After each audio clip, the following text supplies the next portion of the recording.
العزت نے اس آیت کریمہ میں جسے میں نے خطبے میں آپ حضرات کے سامنے تلاوت کی ہے محبت کا معیار بتلایا ہے، اور اللہ رب العزت نے یہ ارشاد فرما دیا ہے کہ اللہ سے محبت کرنے والے کون ہیں، یعنی دعویٰ تو کرنے والے بہت ہیں، لیکن حقیقتاً اللہ تعالیٰ سے محبت کرنے والا کون ہو سکتا ہے؟ پروردگار عالم نے اس آیت کریمہ کے ذریعے اس مسئلے کو بالکل صاف اور شفاف کر دیا ہے۔ ارشاد فرمایا قُلْ إِن كُنتُمْ تُحِبُّونَ اللَّهَ فَاتَّبِعُونِي، اے نبی صلی اللہ علیہ وسلم آپ ان سے کہہ دیجئے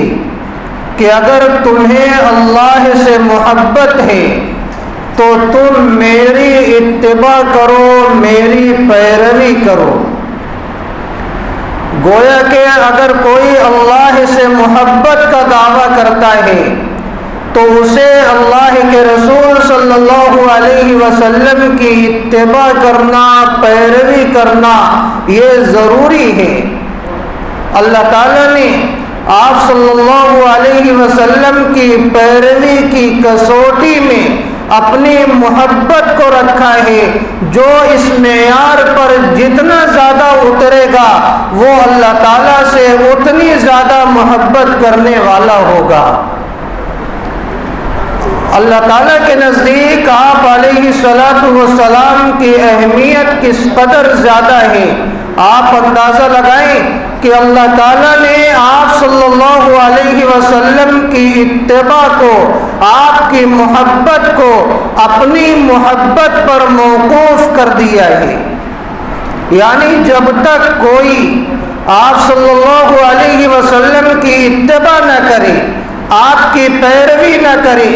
آپ کے احکام کو دل و جان سے نہ لگائے، آپ کو اسوہ اور نمونہ نہ بنائے، اس وقت تک وہ اللہ سے محبت کا دعویٰ کرنے میں سچا ثابت نہیں ہو سکتا۔ کتنی بڑی بات ہے کہ اللہ تعالیٰ نے اپنی محبت کو آپ صلی اللہ علیہ وسلم کی پیروی پر موقوف کر دیا۔ جب تک آپ کی کوئی اتباع نہ کرے گا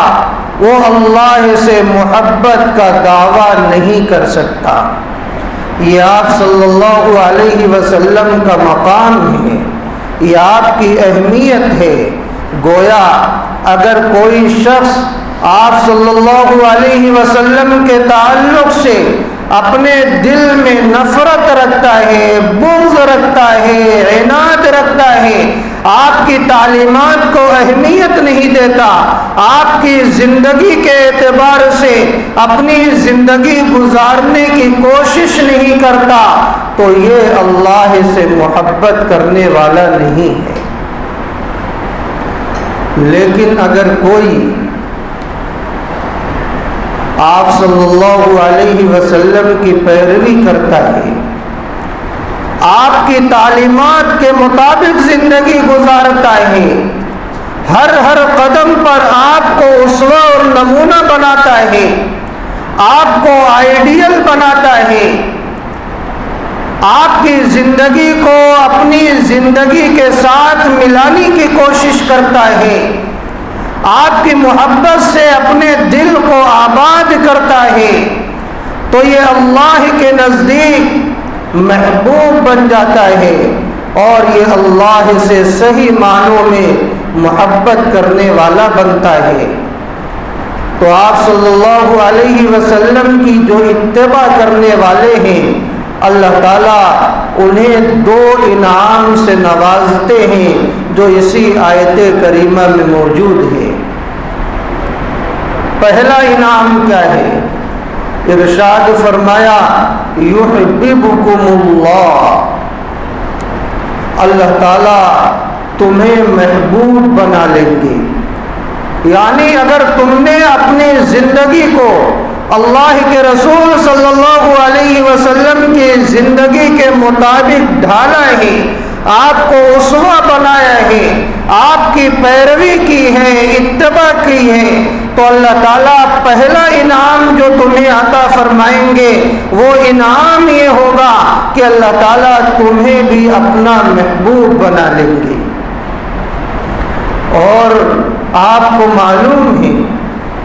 کہ جسے اللہ تعالیٰ اپنا محبوب بنا لے تو کیا کوئی دنیا میں اسے کچھ بگاڑ سکتا ہے؟ اللہ تعالیٰ جسے اپنا محبوب بنا لے، کیا اس سے زیادہ سعید انسان کوئی ہو سکتا ہے؟ اللہ تعالیٰ جسے اپنا محبوب بنا لے، کیا کبھی اس کی آخرت برباد ہو سکتی ہے؟ ہرگز ہرگز نہیں۔ وہ بڑا سعادت مند اور بہت زیادہ خوشبخت بندہ اللہ تعالیٰ کے نزدیک وہ بن جاتا ہے۔ اور اس کی خوش نصیبی کا کیا پوچھنا، حدیث پاک میں آتا ہے، مسلم شریف میں یہ روایت موجود ہے کہ جو بندہ اللہ تعالیٰ کا محبوب ہوتا ہے اور اللہ تعالیٰ جس بندے سے محبت کرنے لگتے ہیں تو پھر اللہ تعالیٰ سید الملائکہ حضرت جبرائیل علیہ السلام سے فرماتے ہیں کہ اے جبرائیل، اس بندے سے میں محبت کرتا ہوں، تم بھی اس بندے سے محبت کرو۔ حضرت جبرائیل علیہ السلام اس بندے سے محبت کرنے لگتے ہیں اور پھر اس محبت کا یہ اثر ہوتا ہے کہ حضرت جبرائیل علیہ السلام آسمانوں میں اعلان کر دیتے ہیں، یہ بندہ اللہ کا محبوب ہے، اللہ تعالیٰ اس بندے سے محبت کرتے ہیں، لہذا تم بھی اس بندے سے محبت کرو۔ سارے آسمان میں اس بندے کا چرچا ہو جاتا ہے، سارے آسمان والے اس بندے سے محبت کرنے لگتے ہیں، اور پھر زمین میں اللہ تعالیٰ اس بندے کی محبت کو اتار دیتے ہیں، اہل زمین کے دلوں میں اللہ تعالیٰ اس بندے کی محبت کو سما دیتے ہیں۔ اب اس کا نتیجہ یہ ہوتا ہے کہ اہل زمین بھی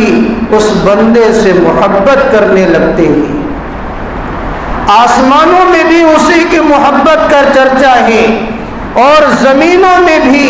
اسی کی محبت کا چرچا ہے جو اللہ کا محبوب بنا ہے۔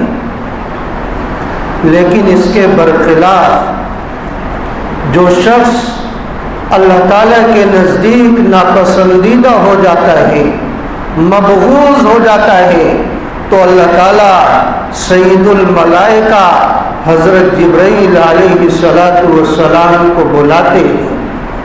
اور یہ ارشاد فرماتے ہیں، جبرائیل، یہ فلاں بندہ میرا ناپسندیدہ بندہ ہے، میرا مبغوض بندہ ہے، تم بھی اس کا بغض اپنے دل میں رکھو، تم بھی اس کے تعلق سے نفرت کرو۔ حضرت جبرائیل علیہ السلام کے نزدیک بھی وہ بندہ مبغوض ہو جاتا ہے، آسمانوں میں اعلان کر دیا جاتا ہے، فلاں بندہ اللہ کا ناپسندیدہ بندہ ہے، اللہ کا مبغوض بندہ ہے، سارے آسمان والے اس بندے سے نفرت کرنے لگتے ہیں، اس بندے کا بغض اپنے دل میں رکھنے لگتے ہیں کہ اللہ کا ناپسندیدہ بندہ ہے۔ اب آسمانوں میں اس کی کوئی حیثیت نہیں، آسمانوں میں اس کا کوئی وقار نہیں، جس سے اللہ بغض رکھے تو آسمان میں کون اس سے محبت کر سکتا ہے؟ اب اس کی نفرت، اس کا بغض اللہ کی طرف سے دنیا میں اتار دیا جاتا ہے، لوگوں کے قلوب میں اس کا بغض پیدا کر دیا جاتا ہے۔ اب زمین والے بھی اس سے نفرت کرنے لگتے ہیں، اس کا نام خیر و خوبی سے نہیں لیتے اور وہ بدنام زمانہ ہو جاتا ہے، وہ دنیا سے بھی چلا جاتا ہے، لوگ خیر و خوبی سے اس کا نام لینے کے لیے تیار نہیں ہوتے۔ یہ حدیث پاک میں موجود ہے اور آپ اس کا مشاہدہ کریں۔ جتنے اللہ والے دنیا سے گئے گزر چکے، چاہے وہ حضرات انبیاء علیہم السلام ہوں، حضرات صحابہ رضی اللہ عنہم اجمعین ہوں، تابعین ہوں، تبع تابعین ہوں، ہمارے دیگر اکابرین و اسلاف ہوں، جن کو ہم نے اپنی نگاہوں سے نہیں دیکھا، جن کا زمانہ ہم نے نہیں پایا، جن کی باتوں کو براہ راست ہم نے نہیں سنا، جن کی مجلسوں میں ہم شریک نہ ہوئے، لیکن آج بھی اگر ان اللہ والوں کا نام ہمارے سامنے آتا ہے، ہمارے کانوں سے وہ سماعت ٹکراتی ہے، تو فوراً ہمارے دل و دماغ میں ان کی محبت پیدا ہو جاتی ہے۔ ہم عقیدت و محبت سے جھوم اٹھتے ہیں، ہم ان کا نام خیر کے ساتھ لینے والے بن جاتے ہیں، ہمارے دل میں ان کی محبت پیدا ہو جاتی ہے۔ وہ اللہ والے جنہوں نے اپنے آپ کو اللہ کے رسول صلی اللہ علیہ وسلم کی زندگی کے مطابق، آپ کے فرمودات کے مطابق وہ اپنی زندگی گزار کر گئے،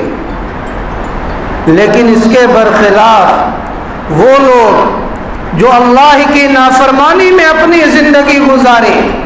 اللہ کے نبی علیہ السلام کی تعلیمات سے اپنی زندگی کے رخ کو موڑا ہے اور آپ کے احکام سے سرتابی کی ہے، آپ کی پیروی نہ کی، اور اسی طرح وہ دنیا سے چلے گئے، تو جب ان لوگوں کا نام آتا ہے تو ظاہر ہے کوئی ان لوگوں کا نام خیر کے ساتھ نہیں لیتا، ان لوگوں کا بغض، ان لوگوں کی نفرتیں ان کے دنیا سے جانے کے بعد بھی دلوں میں باقی رہتی ہے۔ تو جو اللہ کا محبوب بن گیا وہ دنیا میں بھی اللہ کا محبوب ہے اور آخرت میں بھی اللہ کا محبوب ہے، اور جو اللہ کا مبغوض ہو گیا وہ دنیا میں بھی مبغوض ہے اور آسمانوں میں بھی مبغوض ہے۔ اس لیے اگر ہم اللہ کے نزدیک محبوب بننا چاہتے ہیں تو ہمیں اللہ کے رسول صلی اللہ علیہ وسلم کی پیروی کرنی پڑے گی، آپ کی اتباع کرنی پڑے گی۔ تو اللہ تعالیٰ شانہ نے جو پہلا انعام دیا ہے اللہ کے رسول صلی اللہ علیہ وسلم کی اتباع کرنے والوں کو، وہ انعام ہے یحببکم اللہ، اللہ تمہیں اپنی محبوبیت عطا فرمائیں گے، تم اللہ تعالیٰ کے محبوب بن جاؤ گے۔ دوسرا انعام وَيَغْفِرْ لَكُمْ ذُنُوبَكُمْ، اللہ تعالیٰ تمہاری خطاؤں کو معاف فرما دیں گے، اور پروردگار عالم جن کی خطاؤں کو معاف فرما دے، اللہ تعالیٰ اس بندے کو اپنی قربت عطا فرما دیتے ہیں، مقرب بندوں میں شامل فرما دیتے ہیں۔ اب اس سے زیادہ خوش نصیب بندہ کون ہو سکتا ہے جو خطاؤں سے بالکل پاک ہو چکا ہے، جن کی خطاؤں کو اللہ نے معاف فرما دیا ہے، اس سے زیادہ خوش نصیبی اور کیا ہو سکتی ہے؟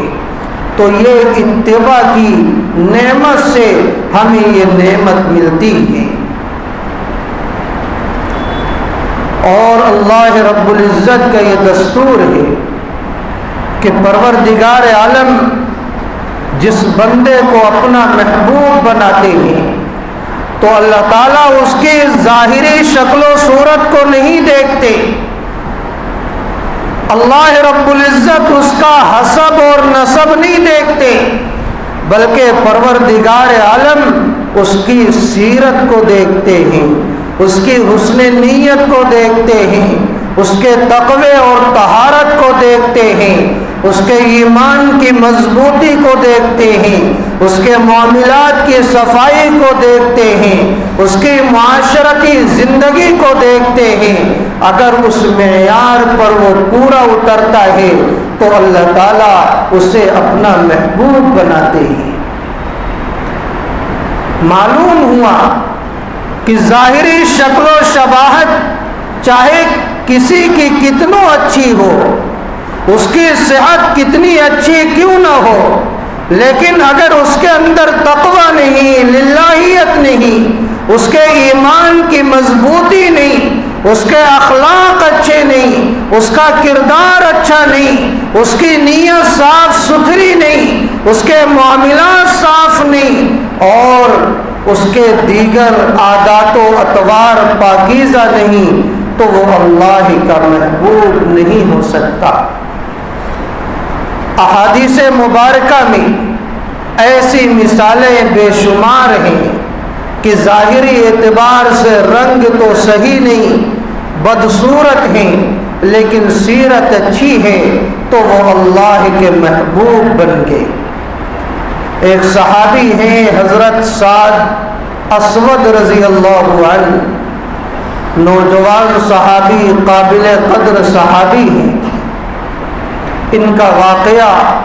اسد الغابہ نامی کتاب میں بہت تفصیل کے ساتھ لکھا ہوا ہے۔ ظاہری اعتبار سے ان کا رنگ اچھا نہیں تھا، یہ سیاہ تھے، کالے تھے، بدصورت تھے۔ ان کا واقعہ یہ لکھا ہے کہ انہوں نے مدینہ منورہ کے ہر قبیلے میں رشتے نکاح کے لیے پیغام بھیجا، لیکن کسی نے ان کا رشتہ قبول نہیں کیا، صرف اس بنا پر کہ وہ ظاہری اعتبار سے کالے ہیں، سیاہ ہیں، بدصورت ہیں۔ وہ بہت زیادہ پریشان رہا کرتے تھے۔ آخر چاہے آدمی کالا کیوں نہ ہو، اس کے اندر بھی خواہشات ہیں، اس کے اندر بھی تمنائیں ہیں، آرزوئیں ہیں۔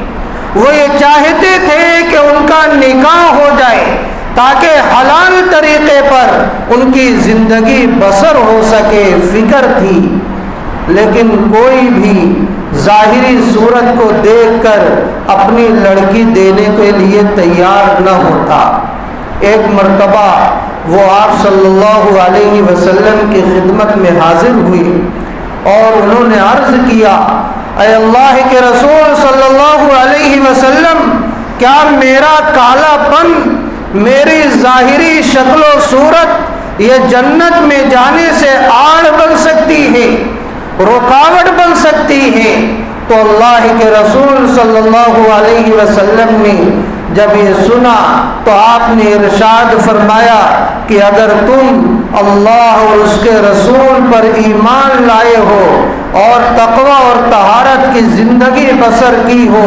تو پھر یہ چیز یعنی ظاہری صورت جنت میں جانے سے آڑ نہیں بن سکتی، بلکہ اللہ تعالیٰ کے نزدیک تمہارا مقام بلند ہوگا، تمہارا درجہ اعلیٰ ہوگا اگر تمہارے اندر تقوی ہے، للہیت ہے، ایمان کی پختگی ہے۔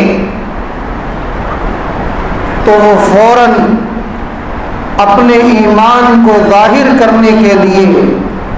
کلمہ طیبہ کو وہ پڑھتے ہیں اور اپنے ایمان کو ثابت کرتے ہیں، اور اس کے بعد اپنی اس پریشانی کا تذکرہ کرتے ہیں کہ اللہ کے رسول صلی اللہ علیہ وسلم جو آپ کی مجلس میں آنے جانے والے لوگ ہیں، میں نے اپنا رشتے نکاح ان تک بھی بھیجا لیکن کسی نے قبول نہیں کیا۔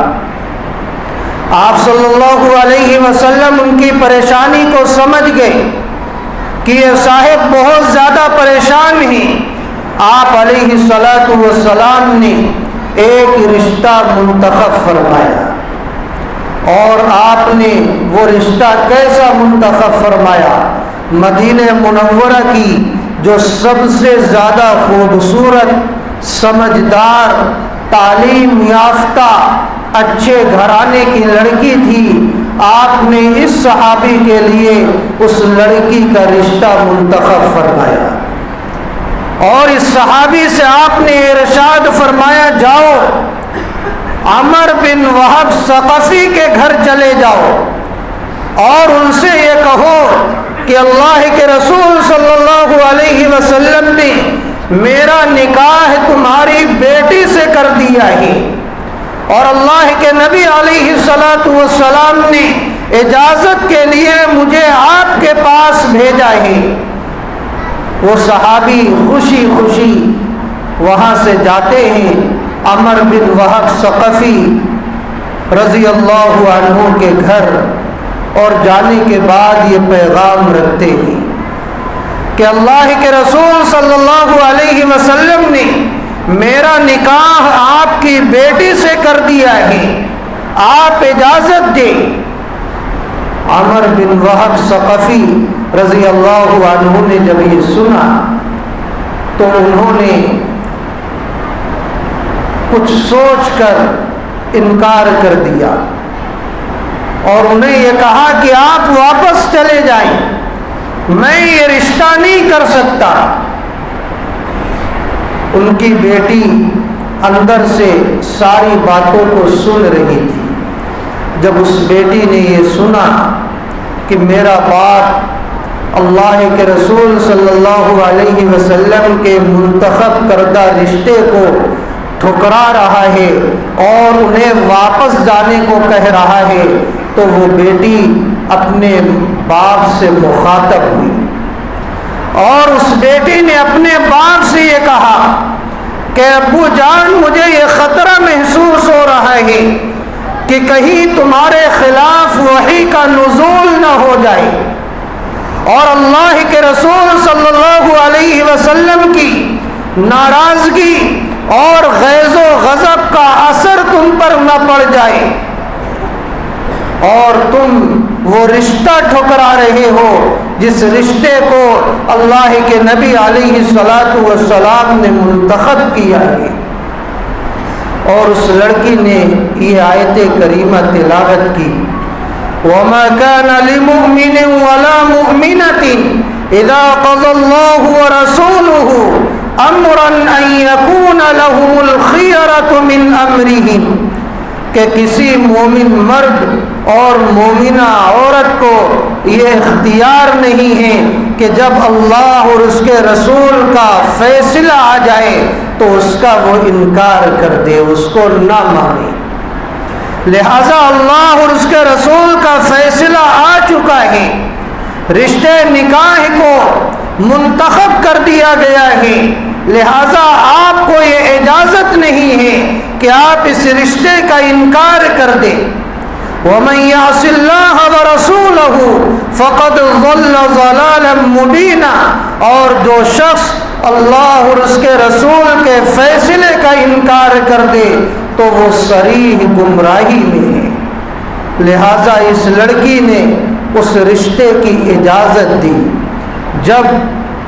ان کے والد محترم اللہ کے رسول صلی اللہ علیہ وسلم کی خدمت میں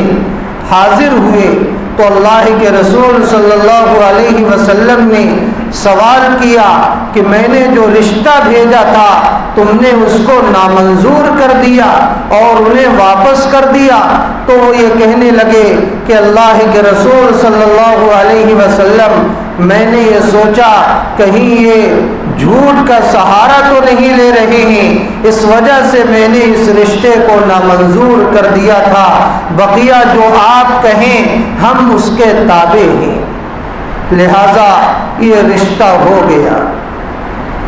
حضرت سعد اسود رضی اللہ عنہ رشتے کے بعد ضروریات زندگی کے لیے کچھ سامان خریدنے کے لیے بازار تشریف لے گئے، لیکن اتنے میں جنگ کا اعلان ہو گیا کہ اللہ کے کلمے کی بلندی کے لیے باہر نکلنا ہے اور جنگ کے لیے جانا ہے۔ گھریلو سامان خریدنے کے لیے وہ گئے تھے، اور وہاں سے انہوں نے فوراً ہتھیار خریدا، نیزہ خریدا اور انہوں نے گھوڑے خریدے، اور اس کے بعد وہیں سے اللہ کے کلمے کی بلندی کے لیے نکل پڑے اور جہاد میں شامل ہو گئے، اور جہاد کرتے کرتے جام شہادت انہوں نے نوش کر لیا۔ اللہ کے رسول صلی اللہ علیہ وسلم نے حضرت سعد اسود رضی اللہ عنہ کے سر مبارک کو اپنی گود میں رکھا اور ان کے متروکہ مال کو ان کی بیوی تک پہنچانے کا حکم دیا، اور ان کی سسرال والوں کو یہ حکم دیا کہ اللہ نے حضرت سعد اسود رضی اللہ عنہ سے اس طریقے پر رضامندی کا اظہار کیا ہے کہ اللہ تعالیٰ نے سعد اسود رضی اللہ عنہ کی شادی اور ان کا نکاح تمہاری بیٹی سے زیادہ خوبصورت لڑکیوں سے جنت میں اللہ نے کر دیا ہے۔ یہ اللہ تعالیٰ کے نزدیک انہوں نے مقبولیت پائی۔ ظاہری اعتبار سے رنگ سیاہ ہے لیکن سیرت عمدہ ہے، اخلاق عمدہ ہے، ایمان کی تر و تازگی ہے، ایمان کا استحکام اور مضبوطی ہے، اللہ اور اس کے رسول کے نام پر مر مٹنے کا جذبہ ہے، تو وہ اللہ کے نزدیک کتنے زیادہ محبوب ہو گئے۔ تو اللہ تعالیٰ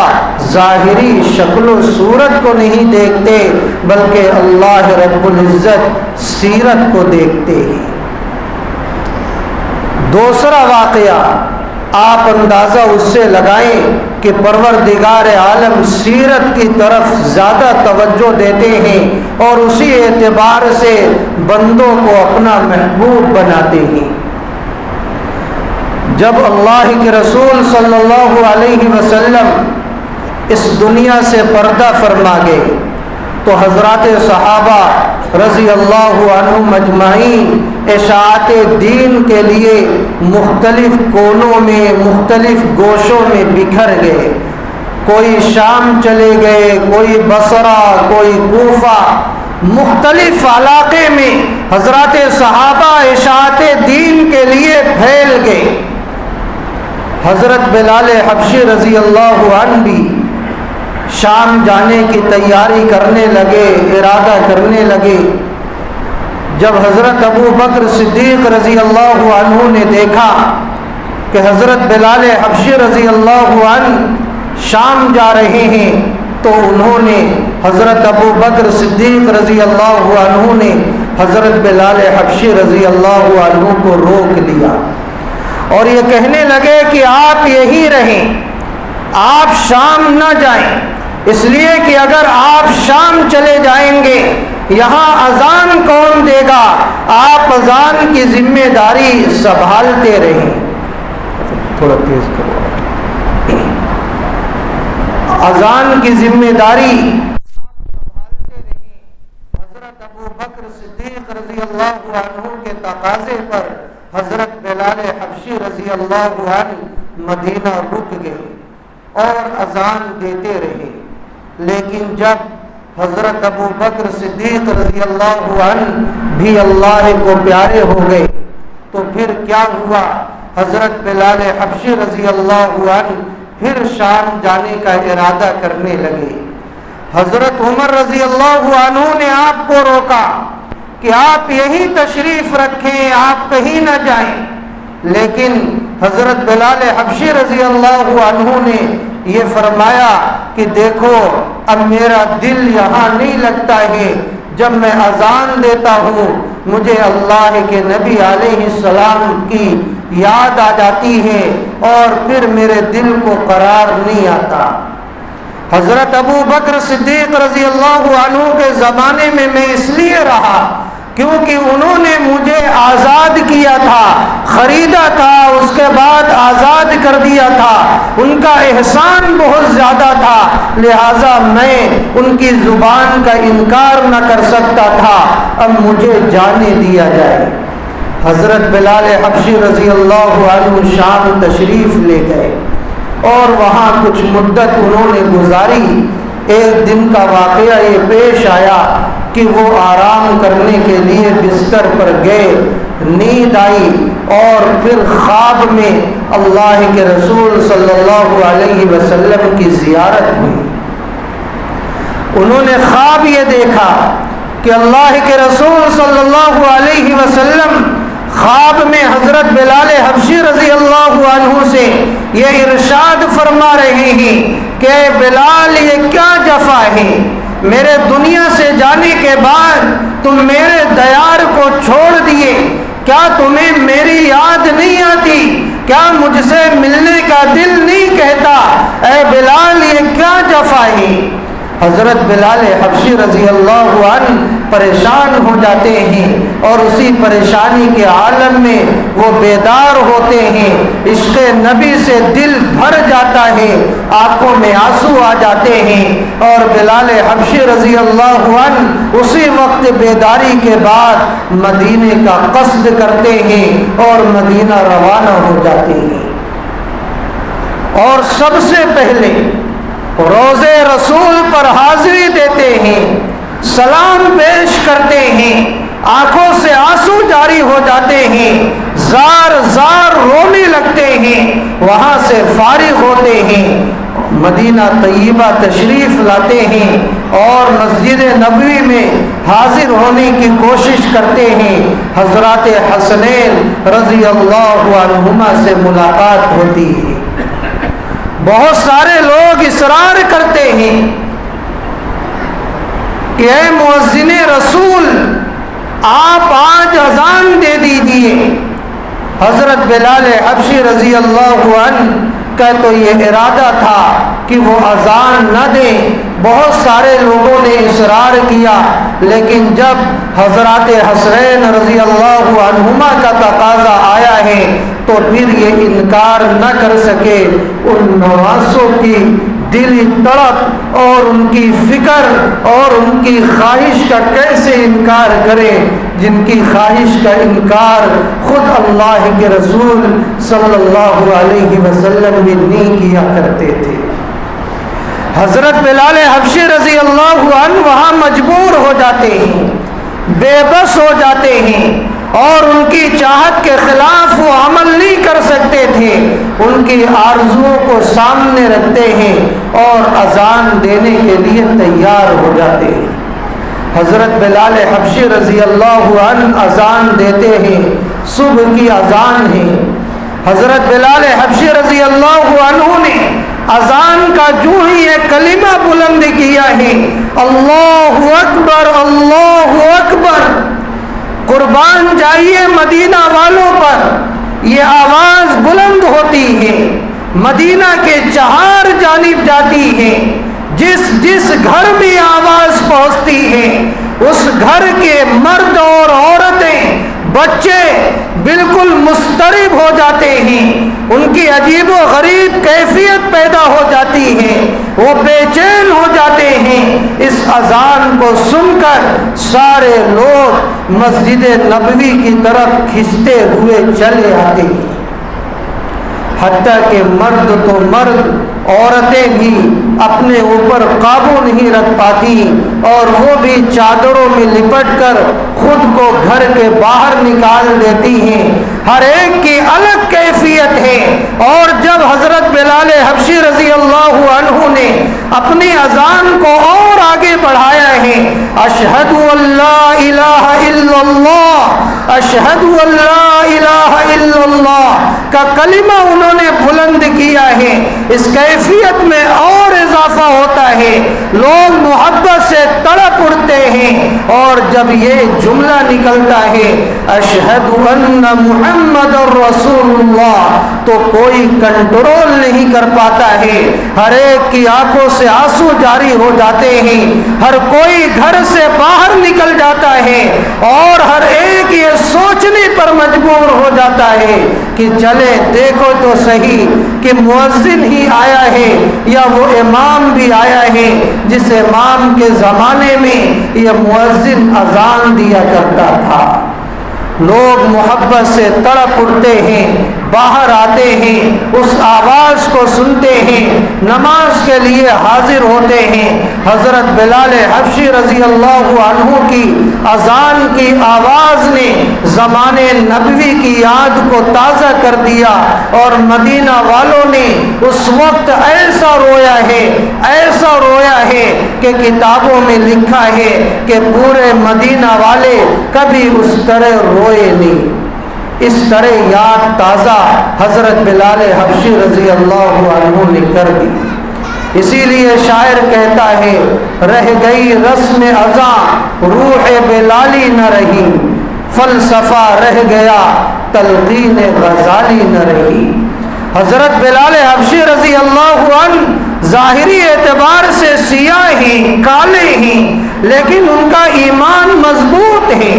ان کا اخلاق عمدہ ہے، کردار عمدہ ہے، ان کی سیرت نہایت پاکیزہ ہے، اور انہوں نے جو مجاہدہ دین اسلام کے لیے برداشت کیا ہے وہ آپ کو معلوم ہے، وہ اللہ کے کس قدر محبوب بنے ہیں کہ پروردگار عالم نے خود ان کی خاص فضیلتوں کا تذکرہ کروایا ہے، اور اللہ تعالیٰ جنت کے اندر انہیں خاص مقام عطا فرمائیں گے۔ تو اللہ کی یہاں ظاہر کو نہیں دیکھا جاتا ہے، اللہ کی یہاں باطن کا اعتبار زیادہ ہے۔ آپ کی شکل و صورت کیسی ہو، آپ کا حسب نسب کیسا ہو، لیکن اگر آپ کا دل ایمان سے تر و تازہ ہے، دل میں اللہ اور اس کے رسول کی محبت ہے، تو یہ سمجھ جائیے آپ اللہ کے محبوب ہیں۔ میرے بھائی، دنیا میں محبت کرنے والے بہت ہیں، اللہ سے محبت کرنے والے، دیگر لوگوں سے محبت کرنے والے، لیکن ہر دعوے کے پیچھے دلیل ہوتی ہے۔ ہم اور آپ دعویٰ کر سکتے ہیں مجھے بھی اللہ اور اس کے رسول سے محبت ہے، مجھے فلاں سے محبت ہے، فلاں سے محبت ہے، لیکن محبت کے دعوے کے لیے دلیل کا ہونا ضروری ہے۔ ایک باپ ہو، وہ ایک بیٹا ہو، وہ اپنے والدین کے تعلق سے یہ دعویٰ کرتا ہو کہ مجھے اپنے والدین سے بڑی محبت ہے، لیکن اس کے والدین بوڑھے ہیں، اس کے سہارے کے محتاج ہیں، یہ بیٹا نہ ان کی دوا کی طرف توجہ دیتا ہے، نہ ان کی بدنی خدمت کرتا ہے، نہ ان کی آواز پر لبیک کہتا ہے، نہ ان کی اطاعت کرتا ہے، بس یہ نعرہ لگاتا ہوا پھرتا ہے کہ مجھے تو اپنے والدین سے محبت ہے۔ آپ بھلا بتلائیں، کیا آپ یہ فیصلہ کر سکیں گے کہ یہ لڑکا واقعی اپنے والدین سے محبت کرنے والا ہے؟ آپ کبھی یہ فیصلہ نہیں سنا سکتے۔ اسی طرح لڑکا اپنے والدین سے محبت کا دعویٰ کرتا ہے، ماں باپ دنیا سے چلے جاتے ہیں، ماں باپ کچھ وصیت کر کے جاتے ہیں، کچھ اپنی جائز چاہتوں کا اظہار کر کے جاتے ہیں، یہ بیٹا اس وصیت کا خیال نہیں کرتا، اس جائز مرادوں کو پوری کرنے کی کوشش نہیں کرتا۔ کیا آپ سمجھتے ہیں کہ وہ لڑکا اپنے والدین سے محبت کرنے والا ہے؟ اگر لڑکے کو والدین سے محبت ہوتی تو والدین کی وصیت کا وہ خیال کرتا، والدین کی جائز مرادوں کو پوری کرنے کی کوشش کرتا۔ لیکن آج زمانے میں اتنا تغیر پیدا ہو چکا ہے اور زمانے نے ایسی کروٹ لی ہے کہ دعویٰ تو بہت ہے لیکن اس کے ساتھ دلیل بڑی کمزور ہے۔ اس لیے میں اس پرفتن دور میں والدین کو یہ مشورہ دیتا ہوں، جن والدین کو بھی اللہ نے نوازا ہے، جنہوں نے اپنی محنت اور مشقت کے ذریعے حلال راستے پر چلتے ہوئے مالی اعتبار سے مضبوطی حاصل کی ہے اور ان کا دل یہ کہتا ہے کہ وہ اللہ کے راستے میں اپنے مال کو خرچ کرتے ہوئے جائے، ان والدین کو میں یہ مشورہ دیتا ہوں کہ آپ اپنے جیتے جی جتنا کام ہو سکتا ہے اللہ کی راہ میں آپ اپنا جتنا مال لگانا چاہتے ہیں آپ اپنے جیتے جی لگا دیجئے. وہی چیز پکی ہے. اگر آپ نے اپنی اولاد سے امید باندھ لی کہ میری اولاد میرے مرنے کے بعد میرے مال کو جائز کاموں میں خیر کے کاموں میں صرف کریں گے تو یہ امید باندھنا یہ بالکل حالات کے تناظر میں یہ کہتا ہوں یہ بہت بڑی بے وقوفی ہے. آج ایسی ایسی اولادوں کو بدلتے ہوئے انہی نگاہوں نے دیکھا ہے جس کے بارے میں خواب و خیال بھی نہیں تھا. اس لیے اگر اللہ نے آپ کو نوازا ہے آپ کو مالی اعتبار سے جتنا بھی دین کا کام کرنا ہے آپ اپنے ہوش و حواس میں اپنی زندگی میں کر ڈالیے. اولاد پر اعتماد نہ رکھیں, اولاد پر اس معنی کر بھروسہ نہ رکھیں آپ کے انتقال کے بعد اولاد بدل جایا کرتی ہے, اولاد آپ کا خیال نہیں کیا کرتی ہے. اس لیے جیتے جی آپ خود کام کرنے والے بنیے, ورنہ اولاد تو وصیت کا بھی احترام نہیں کرتی. والدین وصیت کر کے جاتے ہیں, اللہ تعالیٰ نے انہیں ان کے مالوں میں اختیار دیا ہے کہ تہائی مال میں سے آپ جس کے لیے بھی چاہیں وصیت کر دیں کہ میرے تہائی مال میں سے فلاں کو دے دو, فلاں کو دے دو, مسجد میں دے دو, مدرسے میں دے دو, یا فلاں میرے تعلقات تھے انہیں دے دو. تہائی مال میں اللہ نے اختیار دیا ہے مرنے والے کو, اور اس کا نام وصیت ہے. اگر کوئی وصیت کر کے جاتا ہے اور اولاد اس وصیت کو نافذ نہیں کرتی اور اولاد اس کے مال کو استعمال کر رہی ہے تو اولاد کا اس مال کو استعمال کرنا بالکل ناجائز ہے, حرام ہے. وصیت کی ادائیگی یہ واجب ہوا کرتی ہے, اولاد کے ذمہ واجب ہوتی ہے. اگر اولاد نے وصیت کو نافذ نہیں کیا بلکہ خود ہی اولاد مال کو استعمال کرتی رہی, یہ والدین سے محبت کرنے والی اولاد نہیں, بلکہ اگر حقیقی معنوں میں یہ کہا جائے یہ والدین سے دشمنی کرنے والی اولاد ہے, جس نے مرنے کے بعد وصیت کا پاس و لحاظ نہ کی, جس نے مرنے کے بعد والدین کی چاہتوں کے سامنے نہ رکھا بلکہ سانپ بن کر یہ اولاد ان والدین کے مالوں پر قابض ہو گئی, یہ اولاد محبت کرنے والی نہیں. اس لیے اب وصیت کرنا بھی چھوڑ دیجئے, جو آپ کو کام کرنا ہے اپنی زندگی میں کیجئے. اگر آپ کو وصیت کرنی ہے تو یہ وصیت کر کے جائیے کہ اپنی اولادوں کو بلائیے کہ میری اولاد تم پوری زندگی حالت اسلام پر قائم رہنا, اعمال خیر کو زیادہ سے زیادہ کرنا, اعمال سیئہ سے خود کو بچانا, راہ جہنم پر چلنے سے بچنا, راہ جنت پر خود کو لگانا. یہ سب وصیتیں آپ کر دیجئے. یہ وصیت نہ کیجئے کہ میرے مال کو فلاں کام میں لگا دینا, آپ لگا کر جائیے, آپ خود کر کے جائیے. اولاد پر کوئی بھروسہ نہیں ہے, بہت سی اولادوں کو بدلتے ہوئے دیکھا گیا ہے. اللہ تعالیٰ شانہ ہم تمام لوگوں کو محض اپنے فضل و کرم سے اپنے جیتے جی زیادہ سے زیادہ اعمال خیر کرنے کی توفیق عطا فرمائے. آمین. وآخر دعوانا ان الحمد للہ رب العالمین.